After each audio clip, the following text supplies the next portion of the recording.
Assalamualaikum warahmatullahi wabarakatuh. Nama saya Saratul Jannah, NIM T 2019 4123. Di sini saya akan menjelaskan terkait pemahaman konsep SKL, KI, KD, dan taksonomi Bloom. Yang pertama, standar kompetensi lulusan, yaitu SKL, adalah kriteria mengenai kualifikasi kemampuan lulusan yang mencakup sikap, pengetahuan, dan keterampilan. Kriteria ini diharapkan dengan dapat dicapai setelah menyelesaikan masa belajarnya di satuan pendidikan pada suatu jenjang pendidikan. SKL merupakan acuan utama dalam mengembangkan kompetensi inti. Selanjutnya yaitu KI. KI atau kompetensi inti merupakan tingkat kemampuan untuk mencapai standar kompetensi lulusan yang harus dimiliki seseorang peserta didik pada setiap tingkat kelas, yang artinya ia merupakan operasional SKL dalam bentuk kualitas yang harus dimiliki peserta didik pada setiap tingkat kelas atau program yang menjadi dasar pengembangan KD. KI mencakup sikap yang spiritual dan sosial, pengetahuan dan keterampilan. Kompetensi inti ini harus menggambarkan kualitas yang seimbang antara pencapaian hard skill dan soft skill.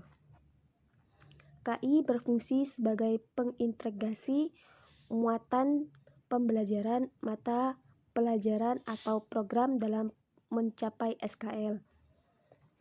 Yang ketiga, kompetensi dasar atau KD merupakan kemampuan dan materi pembelajaran minimal yang harus dilakukan dan harus dicapai peserta didik untuk suatu mata pelajaran pada masing-masing satuan pendidikan yang mengacu pada kompetensi inti.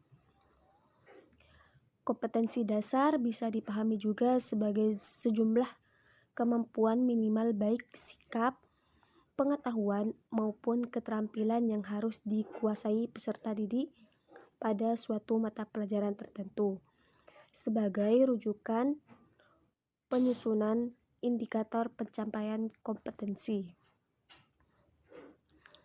Analisis SKL, KI, dan KD merupakan titik awal perencanaan pembelajaran. Kerangka berpikir analisis SKL, KI, dan KD perlu dipahami agar pembelajaran yang disajikan berjalan sesuai skema dasar pencapaian SKL kurikulum. Pada ranah operasional, pembentukan kompetensi lulusan dilakukan melalui pembelajaran yang dilakukan oleh guru di seluruh mata pelajaran. Dalam konteks ini, materi dan proses pembelajaran mencapai instrumen penting menuju tercapainya SKL yang dicita-citakan. Cara menganalisis SKL, KI, dan KD yaitu 1. Menentukan tingkat dimensi kognitif dan bentuk pengetahuan kompetensi dasar pengetahuan atau analisis KD3. Yang kedua, menentukan rekomendasi kesatuan atau kesesuaian tingkat dimensi kognitif dan bentuk pengetahuan dari kompetensi dasar. Yang ketiga, menentukan tingkat taksonomi dan bentuk taksonomi dari kompetensi dasar keterampilan. Analisis KD4. Yang keempat, menentukan kesetaraan taksonomi KD pengetahuan dan taksonomi KD keterampilan dari rekomendasinya. Nah, pengertian dari taksonomi tersebut yaitu sebuah kerangka untuk mengklasifikasikan pernyataan-pernyataan yang digunakan untuk memprediksi kemampuan peserta didik dalam belajar sebagai hasil kegiatan pembelajaran. Taksonomi menurut Kamus Besar Bahasa Indonesia mempunyai arti klasifikasi bidang dalam ilmu, kaidah, dan prinsip yang meliputi pengklasifikasian objek. Taksonomi Bloom sendiri adalah taksonomi dalam bidang kependidikan yang dicetuskan oleh Benjamin S. Bloom.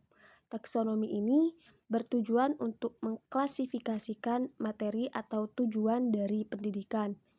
Misalnya, tujuan pendidikan antara peserta didik SMA, SMK, antara SMP dengan SMP seperti itu. Secara garis besar, tujuan pendidikan dibagi dalam 3 domain yang masing-masing domainnya mempunyai subtujuan tersendiri. Yang pertama, domain kognitif. Domain kognitif berisi perilaku-perilaku yang menekankan aspek intelektual seperti pengetahuan, pengertian, dan keterampilan berpikir. Yang kedua, domain afektif. Domain afektif ini menekankan pada aspek perasaan dan emosi seperti minat, sikap, apresiasi, dan adaptasi. Yang ketiga, domain psikomotorik. Domain psikomotorik ini berisi perilaku-perilaku yang menekankan kepada aspek keterampilan motorik seperti menulis, mengetik, dan olahraga. Mungkin hanya itu yang dapat saya jelaskan. Kurang lebihnya saya mohon maaf. Wassalamualaikum warahmatullahi wabarakatuh.